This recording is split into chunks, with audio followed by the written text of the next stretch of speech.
Friday, November 17th was a big day. For the first time in many years, state representatives heard and debated an education bill that would bring vouchers to Texas. Claire and I were there. We were among about 75 people sitting in the gallery, watching the proceedings on the House floor at the Texas Capitol. The pro-voucher folks wore T-shirts that said Parents Matter on the front and Kids Matter on the back. And the public education supporters wore red T-shirts because red for ed. Emotions were high. It was the end of the fourth special session, Governor Abbott's fourth attempt to push vouchers through. This is as close as vouchers had gotten to passing since 2005. We were all waiting on a crucial vote, whether or not to strip education savings accounts or school vouchers from HB1, a massive and much-needed education funding bill. Even the House pages could feel the tension. They kept snapping at people in the gallery. Take a seat. No photos. No recordings. There was debate on the bill all afternoon. Democrats sat out while Republicans took the stage. And then, finally, please vote from your desk.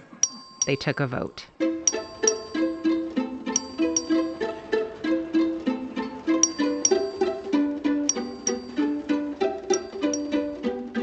Today on the voucher scam, we'll explore what happened with that vote, what it means for public education in Texas, and how we can move forward with a bold vision and strategy for our schools that emphasizes the public in public education.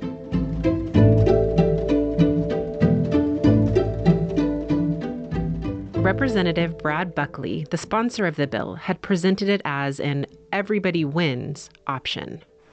The chair recognizes Dr. Buckley to explain the bill. Thank you, Mr. Speaker. Over the last several months, the debate over education in Texas has been framed in an either-or manner. Either you support public education or you support parental choice. I reject that premise, and HB1 delivers historic funding and accountability assessment reform for our public schools while also creating education savings accounts that prioritize students with learning challenges and families in need of more education options. But some of the rural Republicans weren't buying it. They know that when you open the door to vouchers, even just a little, you can never close it again.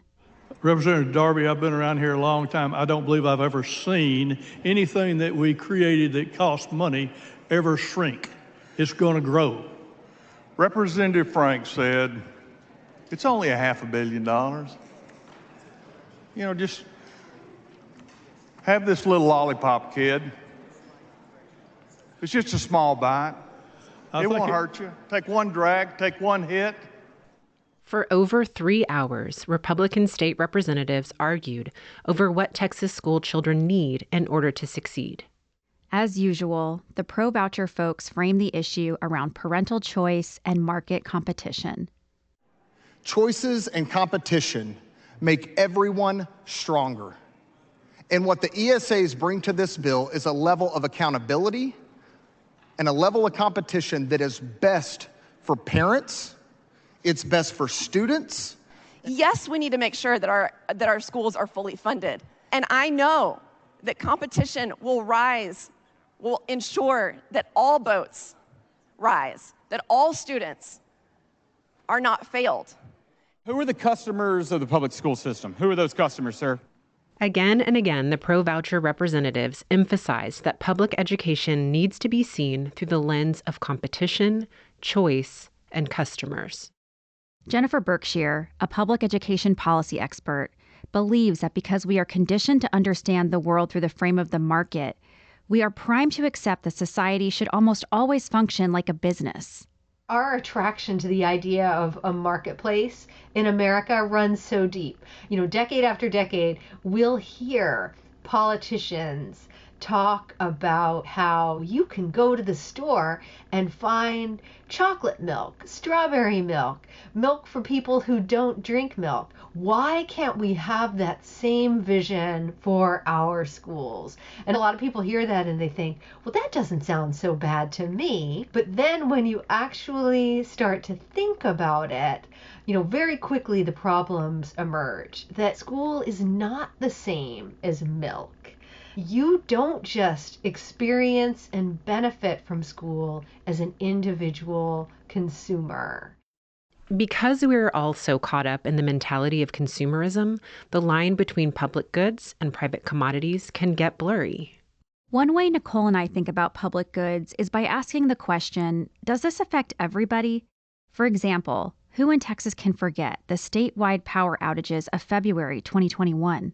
You have been on the receiving end of an attempt to make your, say, energy sector function more like a free market. How's all that working out for you?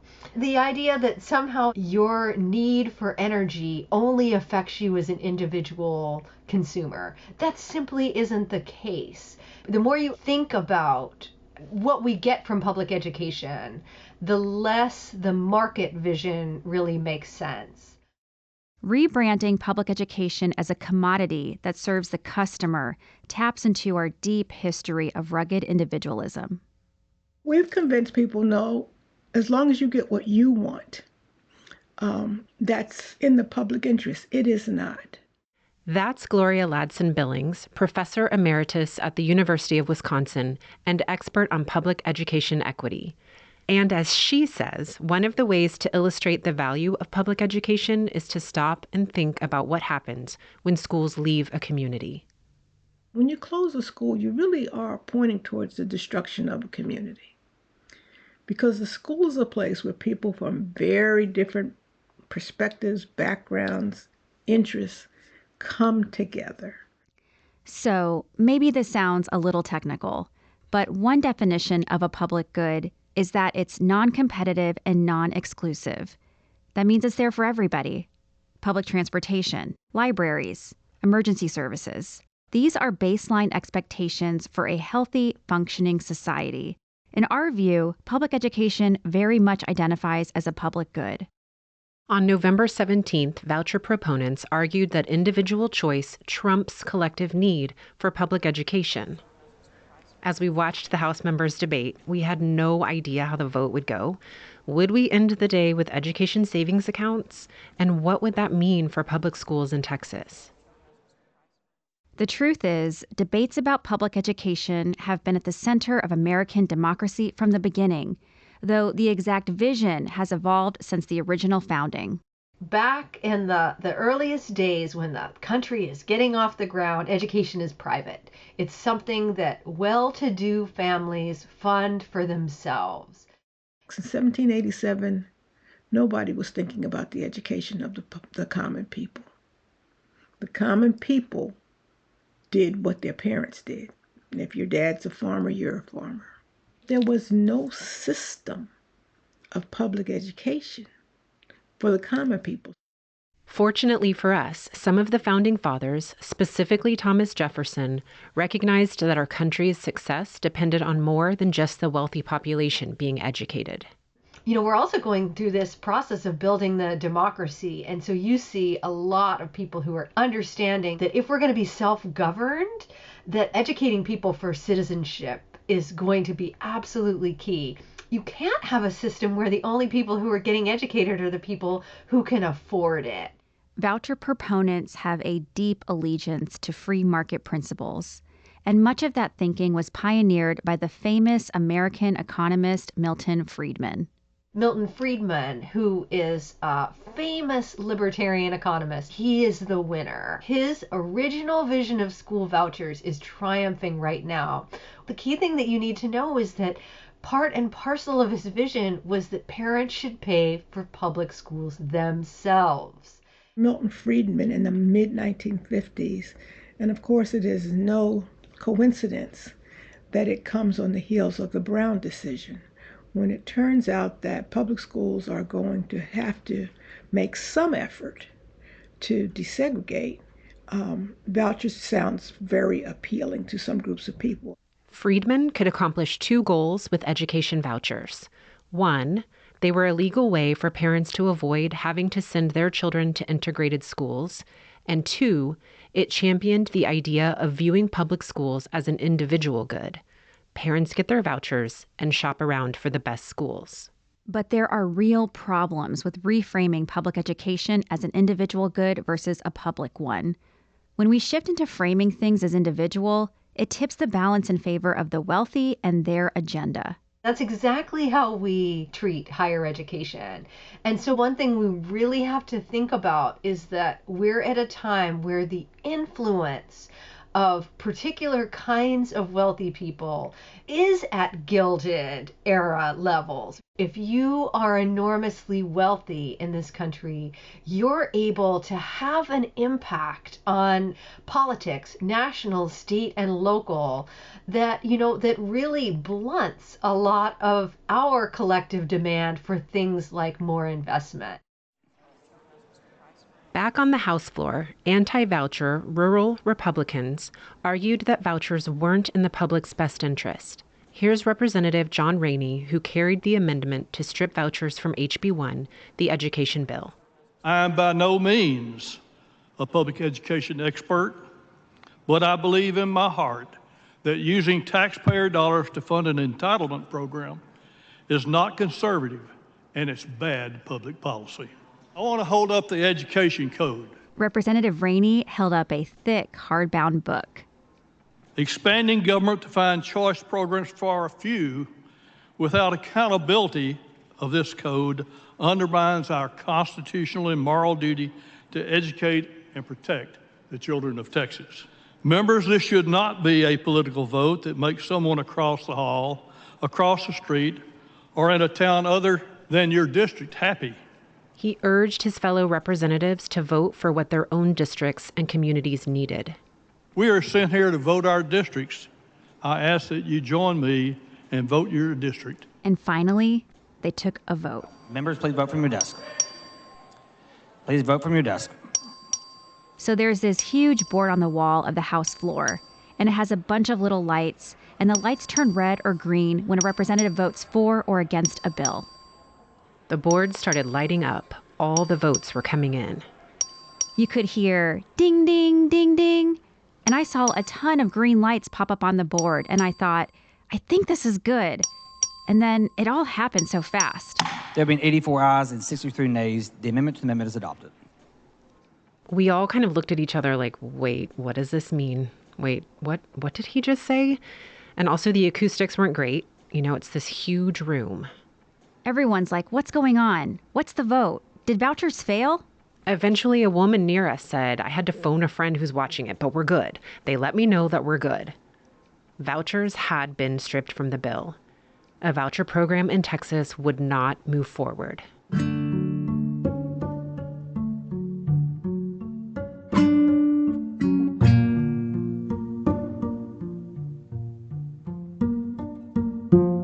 I want to breathe a sigh of relief and celebrate these victories, and we should celebrate. But it's hard. We know this is one battle in a long war. And if we're going to win, we have to figure out not just what we're fighting against, like vouchers, but what we're fighting for. I think we can all agree that schools need help. No one wants to stick with the status quo. So what's the vision of public schools that we want to fight for, and how do we work towards it? And why is there so much dissent about how to support public schools? Our views are they're both expansive but also contradictory. And so if you listen to, say, Moms for Liberty, they have an extreme back to basics view of what schools should do. They literally defined it like what they want to see schools do is teach kids to write a check and make change at the cash register. And then, at the other end of the spectrum, you have these sort of expansive visions of schools as community hubs. And one of the reasons that our wars over schools are so intense right now is because we don't agree at all. But why don't we agree? Someone figured out that there actually is money in public education. I just feel like someone said, you know what? Why should the public have the public money? Why shouldn't we have it? And when you see that the move towards privatization is everywhere, whether it is in quote, public housing where you let a developer do it, whether it is in prison and incarceration where you have private prisons. In some ways, schools was that last domino. If schools fall under the marketplace, the market will not serve the most vulnerable kids. We have to acknowledge that educating kids is not cheap. And educating kids who have needs that go above and beyond the basics can be extraordinarily expensive. And so when you go to a state like Arizona, where people are now living through the universal voucher experiment, there is nothing more eye-opening than a conversation with someone who is the parent of a special needs child. When they go out into the marketplace to try to find a school that is willing to take their kids, they realize that, wow, there's actually not a lot of interest in educating kids who cost a lot of money. And that's where you start to see the reality that really we're just talking about a way station, and that parents are then going to be asked to pick up the rest of the tab. It's all about rugged individualism, that we're not a society, we're not a group. It's really, really strange to me that people are against the idea of helping people, which invariably makes the society better. So in some ways, it is the short-sightedness that we have, that we cannot see past our own noses around some of these things. But it's clear we are a collective, and we live in society together. We depend on one another as much as we try to do it alone. And as Gloria says, when we look out for each other, we all benefit. So how do we make the case that investing in the public good is indeed a good thing? We have some ideas for how to think about public education in terms of both values as well as practical solutions. Step 1, we have to stop playing on the field of the free market. We have this problem in that all of us talk about education now using that language of the marketplace, right? And so you think about how comfortable we are using the language of choice and marketplace in order to talk about things like school quality. And so we have this larger issue that until we are able to realize for the first time an understanding of education as a public good, we are going to have exactly the problem that we're having to use the language that they want us to use. Step 2, we have to remember why we have public education in the first place. Public schools really are about citizen making. We always forget that. We think they're about jobs. They're not. Yes, we want you to be able to get a job. We want you to be able to take care of yourself and your family. We want you to be contributing to the society and to your community. But the primary purpose of a public education is to make a citizen. Chris Tackett, a public education advocate and former school board trustee, believes that education is the foundation of our democracy. This is where every single kid gets the opportunity to explore what's going on in the world around them and learn. It's how we set up our country for success in the future. Public education gives them that grounding and hopefully also instills in them that they're part of a greater whole, and participating in the electoral process and knowing their voice matters. That all comes from public education. Step 3, we must capitalize on this moment and reimagine what our schools can be like. The best case scenario for me, and I know I'm being a little idealistic, is for us to take advantage of this moment. And when I say this moment, this post-pandemic moment, let's not go back to normal, because normal wasn't working for lots and lots of kids. And luckily for us, we have allies in other places who are lighting the way. I am so inspired by what's happening in states. So North Carolina is seeing all of the same the radical legislative proposals that you're seeing. They're recognizing the real promise of education as a public good has never been realized. They've never had the funding that they needed, especially in school districts that are heavily rural and heavily African American. They're saying, here are our non-negotiables, that our public schools have to be free and open to the public and democratically governed and paid for by tax dollars. But that in no way does that mean that they are saying then that the status quo is what they want. The core idea of democracy is that we wrestle with big ideas and we mold our nation into what serves us well. We raise our voices for what matters, and if our democracy is working well, we are listened to, and we work together to find solutions. At the heart of it, we value public goods because we recognize the inevitability of our connectedness. When we started this series, we set out to explain what education vouchers are and why they are harmful to public education, why they are in fact a scam. Along the way, we discovered that this issue tells us a lot about how we understand public goods, democracy, and community building. And because of the show, we have begun to grow a community with our podcast guests and our listeners. So before we end, we want to send a thank you to all of our guests who shared their expertise and stories with us. And we want to end by giving them the last word. What education does for Texans and for Americans, it unites us. The public school is what kind of brings like everyone together. It's just kind of what makes for having a civil society. You know, your schools are reflective of the people that go there. If you go to your school, it's going to be a great school. If you go to the neighborhood school, it's going to be a great school. Public education does not toot its own horn. And I believe that's what we need to do. Public education is how we set up our country for success in the future. It is being more empathetic. It is being more open to diversity. It is of thought and color and everything else under the sun. I feel like you have to have a robust system of public education, not just so people can get educated and go get jobs and all that, but also just to have like some kind of social fabric.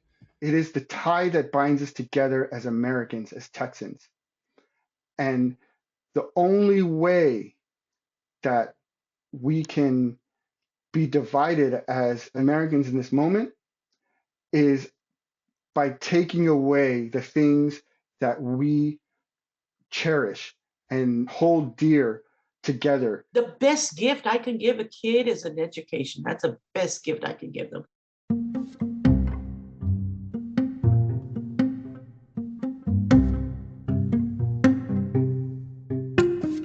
Thank you so much for listening to The Voucher Scam.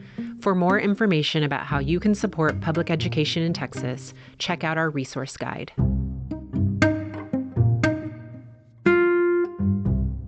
The Voucher Scam was created by me, Claire Campos O'Neill, and Nicole Abshire.